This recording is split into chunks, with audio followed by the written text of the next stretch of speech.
Assalamualaikum warahmatullahi wabarakatuh.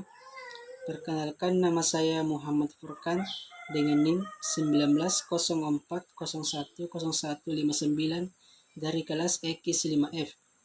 Pada video kali ini saya akan menjelaskan beberapa materi yang telah dibahas dalam mata kuliah manajemen proyek. Nah, video ini saya buat untuk memenuhi ujian tengah semester dari mata kuliah manajemen proyek. Langsung saja kita masuk ke pembahasan. Adapun materi yang pertama yaitu pengantar manajemen proyek. Jadi, manajemen proyek adalah sebuah disiplin keilmuan dalam hal perencanaan, pengorganisasian, pengelolaan, atau menjalankan serta pengendalian untuk dapat mencapai tujuan proyek. Adapun ruang lingkup dari manajemen proyek, yang pertama, waktu proyek dimulai. Yang kedua, perencanaan lingkup proyek. Yang ketiga, pendefinisian ruang lingkup proyek. Yang keempat, verifikasi proyek dan kontrol ketika proyek sedang dijalankan.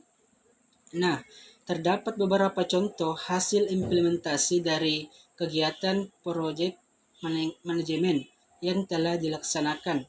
Yang pertama, proyek industri manufaktur. Yang kedua, proyek manajemen konstruksi. Yang ketiga, proyek padat modal. Yang keempat, proyek penelitian dan pembangunan. Selanjutnya, materi yang kedua, pengantar analisis investasi. Jadi, analisis adalah proses pemecahan suatu masalah kompleks menjadi bagian-bagian kecil sehingga bisa lebih mudah dipahami.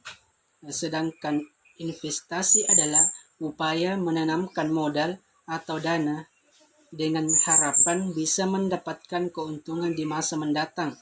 Jadi, analisis investasi adalah istilah luas untuk berbagai metode evaluasi investasi, sektor industri, dan tren ekonomi.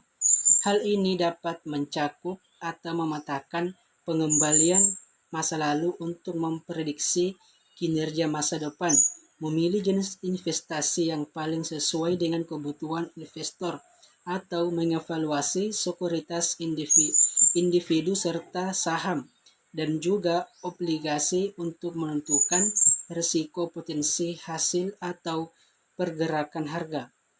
Adapun tujuan dari analisis investasi adalah untuk menentukan bagaimana kemungkinan besar kinerja suatu investasi dan seberapa cocok itu untuk investasi tertentu. Selanjutnya, materi yang ketiga yaitu peramalan dan perencanaan agregat. Nah, apa itu peramalan? Jadi, peramalan atau forecasting pada dasarnya merupakan proses pengestimasian permintaan pada masa mendatang yang dikaitkan dengan aspek kuantitas dan juga kualitas. Adapun waktu terjadinya dan alokasi yang membutuhkan produk, barang atau jasa yang bersangkutan. Sedangkan perencanaan agregat atau agregat planning adalah suatu aktivitas operasional untuk menentukan jumlah waktu produksi pada waktu di masa yang akan mendatang. Adapun tujuan dari perencanaan agregat itu sendiri adalah dengan memperkecil biaya pada periode perencanaan dari awal proses sampai dengan hasil.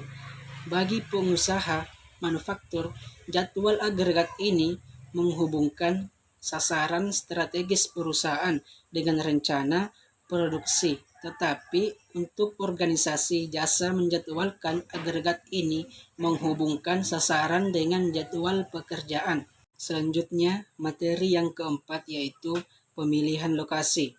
Nah, menurut National Geographic mendefinisikan lokasi sebagai tempat di mana titik atau objek tertentu ada.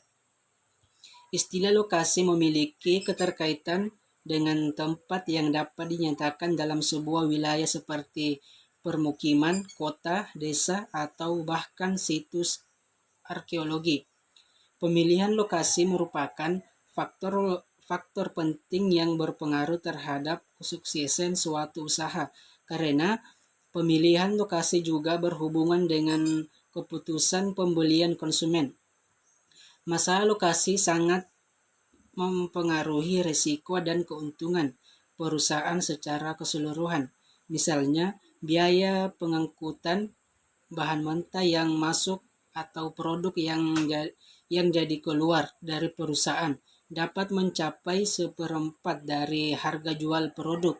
Selain itu, lokasi juga dapat mempengaruhi biaya pajak, upah, biaya, bahkan baku dan sewa.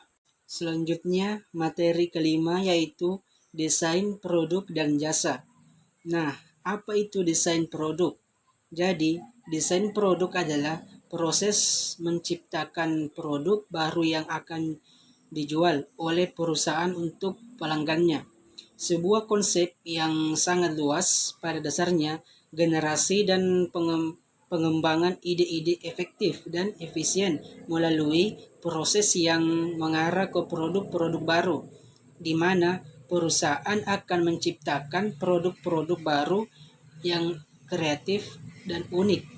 Yang kedua yaitu desain jasa, merupakan tantangan karena umumnya mempunyai karakteristik yang unik.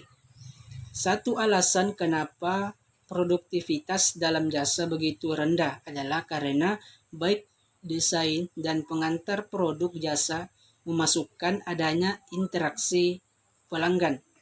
Jadi, suatu perusahaan jasa akan selalu berinovasi untuk memuaskan pelanggannya dan memberikan suatu pelayanan yang baik. Selanjutnya, materi yang keenam atau yang terakhir, kapasitas produk. Jadi, kapasitas produk adalah suatu tingkat yang menyatakan batas kemampuan penerimaan, penyimpanan, atau keluaran dari satu unit fasilitas atau output untuk memproduksi waktu tertentu. Misalnya, sebuah pesawat Airbus Boeing 737 memiliki kapasitas tempat duduk 300 seat setiap kali trip, atau sebuah rumah sakit memiliki kapasitas perawat inap sebanyak 50 kamar, dan sebagainya.